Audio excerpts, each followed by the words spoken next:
Supreme court Adil बाज़ई को D seat करने का फैसला कलअदम, इलेक्शन कमीशन ने नोटिफिकेशन मुअत्तल कर दिया। जस्टिस मंसूर अली शाह की सरबराही में 3 रुकनी रेगुलर बेंच ने आदिल बाज़ई की अपील मंजूर करते हुए इलेक्शन कमीशन का फैसला कलअदम करार दिया। रेगुलर बेंच ने कहा कि तफसीली फैसला बाद में जारी किया जाएगा। दौरान समाअत जस्टिस आयशा मलिक ने सवाल किया कि आदिल बाज़ई केस में हकाइक जांचने के लिए कमीशन ने इंक्वायरी क्या की। जस्टिस अकील अब्बासी ने कहा कि बस बड़े साहब का खत आ गया तो बंदे को डी सीट कर दो, ये नहीं हो सकता। जस्टिस मंसूर अली शाह ने कहा कि एक हल्के की आवाम को डिसफ्रेंचाइज करने का पैमाना तो सख्त होना चाहिए। आदिल बाज़ई के वकील सरदार तैमूर ने दलाइल में कहा कि एक दिन मामला इलेक्शन कमीशन पहुंचा, अगले दिन कार्रवाई शुरू कर दी गई। हमने कहा जो नून लीग से वाबस्तगी को बयान हल्फी बताया जा रहा है वो तो हमें दे। जस्टिस मंसूर अली शाह ने कहा कि नेशनल असेंबली में हल्फ लेने की तस्वीर तो है लेकिन वाज़ेह नहीं हो रहा दस्तखत किस पर किए जा रहे हैं।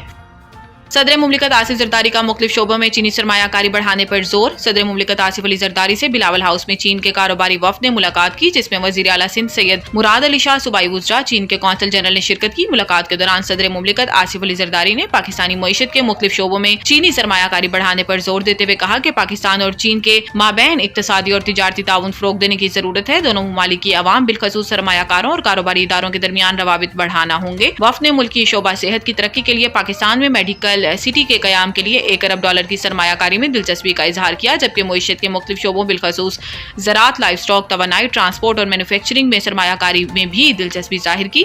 इस मौके पर सदर मुमलिकत आसिफ अली जरदारी का कहना था कि पाकिस्तान और चीन के दरमियान गहरे और तारीखी बरादराना ताल्लुकात हैं।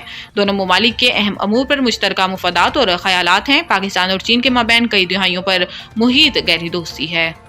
मोहसिन नकवी और परवेज खटक का मुल्क की तरक्की में रुकावट डालने वालों से निमटने का अज़म। विफाकी वज़ीर दाखिला मोहसिन नकवी और तहरीक इंसाफ पार्लियामेंटेरियन के बानी परवेज खटक ने मुल्क की तरक्की में रुकावट डालने वालों से सख्ती से निमटने की अज़म का अदा किया। वज़ीर दाखिला मोहसिन नकवी से तहरीक इंसाफ पार्लियामेंटेरियन के बानी परवेज खटक ने मुलाकात की, जिसमें बाहमी दिलचस्पी के अमूर, मुल्क की मजमूई सूरत हाल और सियासी अमूर पर तबादला ख्याल किया गया। खैबर पख्तूनख्वा में अमन अमान के क़याम से मुतालिक इक़दामात पर भी गुफ्तगू हुई। दौरान मुलाकात दोनों रहनुमाओं ने पाकिस्तान की तरक्की में रुकावटें डालने वाले अनासिर का डटकर मुकाबला करने का अज़म का अदा किया।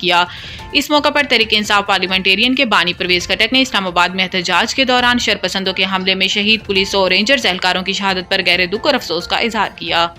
मुआशी चैलेंजेस दरपेश थे, इन्हें हल किया। वजीर खजाना मोहम्मद औरंगजेब ने इस्लामिक कैपिटल मार्केट्स कॉन्फ्रेंस से बजरिया जूम खिताब करते हुए कहा कि हमारी मुआशी सिमत दुरुस्त है। मुआशी चैलेंजेस दरपेश थे, इन्हें हल किया है। इस्लामिक कैपिटल कॉन्फ्रेंस हुकूमत के माली निज़ाम को शरिया असूलों पर मुंतकिल करने का अज़म है। वजीर खजाना का मजीद कहना था कि इस्लामी मालियाती निज़ाम पर मुंतकिली के सफर में सब ने मिलकर चलना है। शरिया असूलों पर मुरत्तिब की गई प्रोडक्ट से सारिफ का एतमाद हासिल करना है। दुनिया में वैल्यू फाइनेंशियल खिदमात की मांग बढ़ रही है। SECP रेगुलेटरी माहौल फराम कर रहा है। SECP की तवज्जो शोबे की सलाहियत बढ़ाने पर भी है। हुकूमत को सकूक के जरिए सूद से पाक कर्ज मिल सकता है।